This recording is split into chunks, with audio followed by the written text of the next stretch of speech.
Big break అనుకోవాలి. ఇది చాలా కాలంగా బీఆర్ఎస్ పార్టీ, ప్రత్యేకించి కేసీఆర్ గారు ఆయన కుటుంబ సభ్యులు చాలా ఆతృతగా ఆవేదనగా ఎదురు చూస్తున్న సందర్భం ఇవాళ ఒక రకంగా కళ ఫలించిందని అనుకోవాలి. ఆ కుటుంబానికి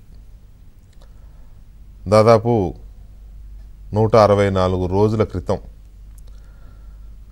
లిక్కర్ స్కామ్ చేశారు, లిక్కర్ స్కామ్లో పెద్ద ఎత్తున ముడుపులు తీసుకున్నారు అనే ఆరోపణల కింద అరెస్ట్ అయిన కేసీఆర్ గారి కుమార్తె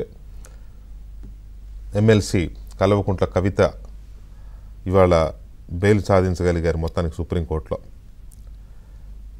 హైకోర్టు బెయిల్ రిజెక్ట్ చేసినా కూడా పలు దఫాలుగా సిబిఐ, ఈడీలు బెయిల్ ఇవ్వడానికి వీల్లేదని అడ్డుపడినా కూడా ఇవాళ సుప్రీంకోర్టు ఆర్గ్యుమెంట్స్ అన్నీ అయిన తర్వాత ఆవిడ బెయిల్కి అర్హురాలే అని చెప్తూ బెయిల్ ఇచ్చింది. సో లాయర్లు అక్కడ షూరిటీస్ అన్ని ప్రొడ్యూస్ చేసి తిహార్ జైలు నుంచి ఆమెను తీసుకొచ్చే క్రమంలో ఉన్నారు. ఇప్పుడు ఎనీ మూమెంట్ బయటకు వచ్చే అవకాశం ఉంది ఈ పూటనే. సో రేపు మధ్యాహ్నానికో రేపు ఈవినింగ్కో హైదరాబాద్ వస్తారు కేటీఆర్ గారు, హరీష్ రావు గారు అండ్ కవిత, వాళ్ళ ఫ్యామిలీస్ ఇంకెవరు ఉన్నారు వాళ్ళు.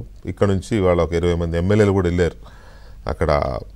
మరి ఎందుకు వెళ్ళారు అంటే బెయిల్ వస్తుందనే నమ్మకంతో. బెయిల్ వచ్చిన తర్వాత సెలబ్రేషన్స్ కోసమని వెళ్ళారా, ఒకవేళ బెయిల్ రాకపోతే అక్కడ ఏదన్నా ప్రొటెస్ట్ లాంటివి చేయాలనుకున్నారా, కోర్టులో కాదు బయట సంస్థలకు వ్యతిరేకంగా, దర్యాప్తు సంస్థలకు వ్యతిరేకంగా తెలియదు కానీ చెప్పలేదు, బట్ వెళ్ళారు. ఇప్పుడు బెయిల్తో వస్తున్నారు వాళ్ళు. సో ఇదంతా ఒక పెద్ద పొలిటికల్ వార్ లాగా నడిచింది ఈ 164 రోజులతో పాటు. అంతకుముందు ఒక 6 నెలలు పైనే లిక్కర్ స్కామ్ ఆరోపణలను బీజేపీ నేతలు, ఢిల్లీకి చెందిన బీజేపీ నేతలు ఎప్పుడైతే లిక్కర్ స్కామ్ జరిగింది, ఢిల్లీ ప్రభుత్వం, కేజ్రీవాల్ ప్రభుత్వము, అలాగే తెలంగాణకు చెందిన కేసీఆర్ కుటుంబ సభ్యులు కలిసి చేసిన ఈ స్కామ్ అంటూ ఫస్ట్ దీన్ని బయటపెట్టింది ఢిల్లీలో ఉన్న బీజేపీ నాయకులు, ఒక ఎంపీ ఇంకొక నాయకుడు. అక్కడి నుంచి ఇది రాజుకున్నది, పొలిటికల్ హీట్ పెంచింది.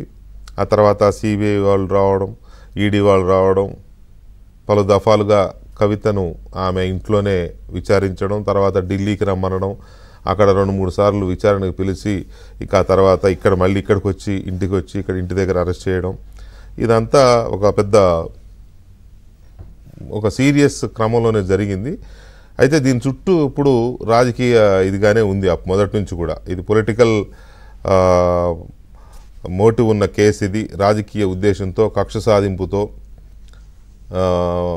కేసీఆర్ మీద, బీఆర్ఎస్ మీద పగతో చేస్తున్న కేసు ఇది, బీజేపీ చేస్తున్న కేసు అని మొదటి నుంచి బీఆర్ఎస్ చేస్తూ వచ్చిన ఆరోపణలు అన్నట్టుగానే అది మొత్తం మీద ఆ టైంలోనూ కొన్ని ఘటనలు జరిగినాయి. కొంతమంది ఎమ్మెల్యేలను, బీఆర్ఎస్కు చెందిన ఎమ్మెల్యేలను బీజేపీ వాళ్ళు కొనడానికి ట్రై చేశారంటూ ఒక ఫామ్ హౌస్లు దానికి సీక్రెట్ కెమెరాలు పెట్టి బీఆర్ఎస్ ప్రభుత్వం అప్పుడు దాన్ని షూట్ చేయడము, ఏకంగా దాంట్లో బీజేపీకి చెందిన సీనియర్ నేత, అగ్రనేత, ఒక రకంగా బిఎల్ సంతోష్ జీ అనుకుని నడిపించాడని, అతన్నే ముగ్గులోకి లాగాలని, అతను అరెస్ట్ చేయాలని చాలా ప్రయత్నం జరిగింది. అది బీజేపీ ఒక రకంగా చాలా సీరియస్గా తీసుకుంది దాన్ని. వాటెవర్ జరగాల్సిందంతా జరిగిపోయింది. మొత్తం మీద కవిత అరెస్టు, ఇవాళ బయటికి రాబోతున్న తీరు, ఇదంతా ఒక ఎత్తు అయితే, ఇప్పుడు ఇంకొక రకమైన పొలిటికల్ హీట్ మొదలైంది. కవితకి బెయిల్ ఎలా వచ్చింది? మామూలుగా అయితే లీగల్ ప్రాసెస్ అది. ఎవరికైనా ఆరోపణలు ఎదుర్కొంటూ జైల్లో ఉన్నవాళ్ళు బెయిల్ కోసం రిపీటెడ్గా పిటిషన్లు వేస్తూ ఉంటారు. కింద కోర్టులో రిజెక్ట్ అయితే పై కోర్టుకు వెళ్తూ ఉంటారు. లీగల్ ప్రాసెస్లోనే జ్యుడిషియల్ దీని ప్రకారం నిబంధనల మేరకు వాళ్ళ లాయర్లు అక్కడ వాదిస్తారు. ఒకసారి, రెండోసారి, మూడోసారి, నాలుగోసారి, మొత్తం మీద అయితే ఏదో ఒక టైంలో బెయిల్ వస్తుంది, ఎవరికైనా వస్తూనే ఉంటుంది వాళ్ళు దోషిగా నిరూపితం అయ్యేంత వరకు. అయితే ఈ క్రమంలో ఆమెకి ఇవాళ బెయిల్ వచ్చింది. ఈ బెయిల్ రావడానికి కారణం కేంద్ర ప్రభుత్వం యొక్క ఆశీర్వాదంతో, కేంద్ర ప్రభుత్వానికి కేసీఆర్ సరెండర్ అయిపోవడం వల్ల ఈ బెయిల్ వచ్చింది. దర్యాప్తు సంస్థలు సహకరించాయి బెయిల్ రావడానికి. అంతకుముందు గట్టిగా బెయిల్ ఇవ్వడానికి వీల్లేదని పట్టుబట్టిన దర్యాప్తు సంస్థలు ఇప్పుడు కొంచెం లీనియంట్గా వ్యవహరించాయి.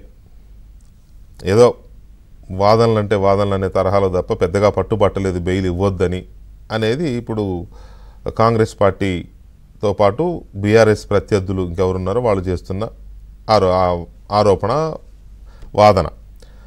ఎందుకు అనంటే ఈ మధ్య బీజేపీ బీఆర్ఎస్ని లొంగ తీసుకుంది. అసలు ఒక దశలో అయితే బీఆర్ఎస్ ఇక విలీనమైపోతుంది బీజేపీలో, అది కనుమరుగైపోతున్న పార్టీ త్వరలో అనే కొన్ని ఇవి కూడా వచ్చాయి. సరే, కనుమరుగైపోతుందా లేదా నేను అంత డీప్గా వెళ్ళదలుచుకోలేదు, కానీ ఎందుకంటే ఒక రాజకీయ పార్టీని, పైగా ఒక ఉద్యమ పార్టీ ఇక ఉండదు అని చెప్పడానికి నేను సాహసించలేను. ఒకవేళ ఉండకపోతే అప్పుడు ఖచ్చితంగా అది వార్త, ఖచ్చితమైన పెద్ద వార్త అవుతుంది, అది వింత కూడా అవుతుంది.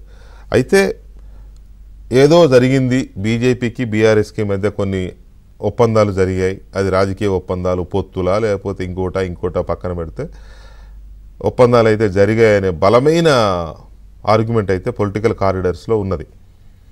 అది ఏ రకమైన ఇది, కేసీఆర్ గారు ఏ పాయింట్లో బీజేపీకి సరెండర్ అయ్యారు, ఎలా ఉండబోతోంది, దానికి ప్రతిఫలంగా ఇంకొన్ని కూడా వచ్చాయి.